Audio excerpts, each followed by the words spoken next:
In today's lesson, we will be focusing on the gods of the water in Mesopotamian religion.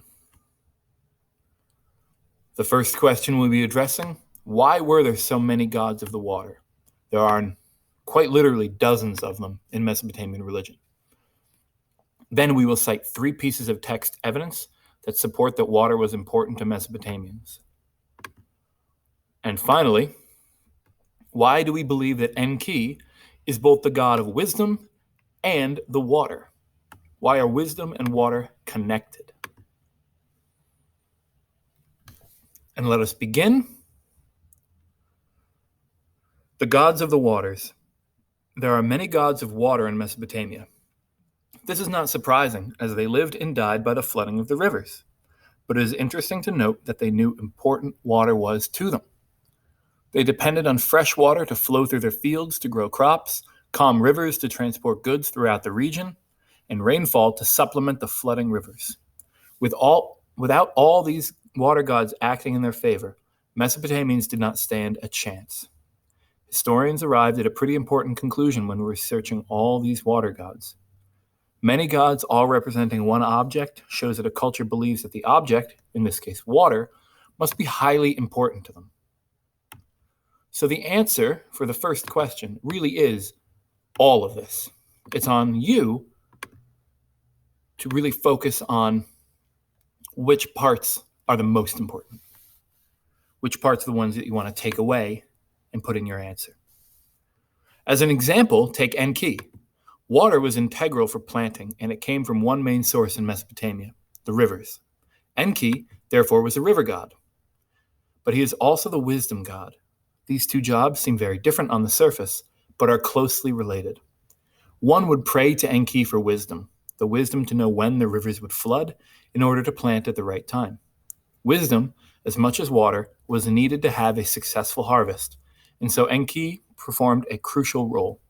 Fortunately for the Mesopotamians, Enki was kind. He was the one responsible for telling Utnapishtim that the gods were planning to flood the world.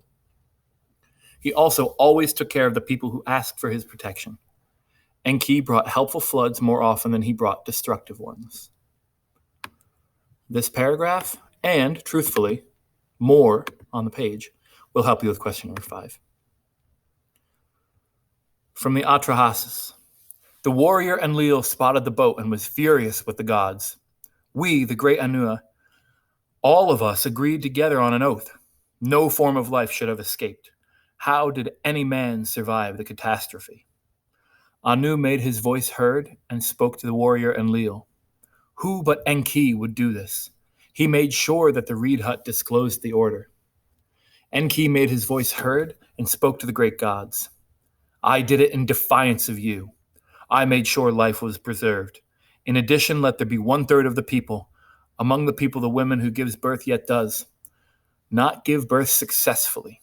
Yet there be the Pasutu demon among the people, to snatch the baby from the mother's lap and thus control childbirth. Enlil speaks. How we sent the flood, but a man survived the catastrophe. You, Enki, are the counselor of the gods. On your orders I created conflict.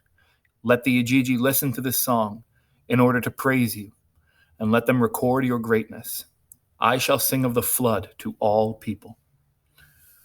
This section comes from the remaining part of the story of Utnapishtim, when the gods found out that Utnapishtim had in fact survived. Many of the gods were furious, but Enki decides to defend his choice to protect Utnapishtim and to protect life on Earth. And therefore, he becomes the protector god of humanity. He is not entirely a kind god, as you notice. Some of the women will not give successful birth. They will give birth to dead babies. Others, when the baby is born, will die of disease. And this will control childbirth because the gods were afraid that there would be too many humans on the earth, and therefore they sent the flood to wash them away. So Enki is both a wise god, a kind god, but also not a perfect god. Citing 3 pieces of text evidence to support the water was important to the Mesopotamians, I personally am not going to tell you that they have to come from this page. They can come from anywhere in the Mesopotamian section. You can go back into lesson 10 and lesson 9, and you can copy text out of there that tells us that water is important to Mesopotamians. If you're having trouble, though, or if you're getting distracted or you're having a hard time finding them, stick to these 2 paragraphs, and you'll have a much easier time. Once again, question 5 is CEER. Use the organizer before you come to class. When you come to class, yours will be reviewed and approved, and you will be able to move on. As usual, reach out to me if you need any help. Good luck, and I'll see you in class.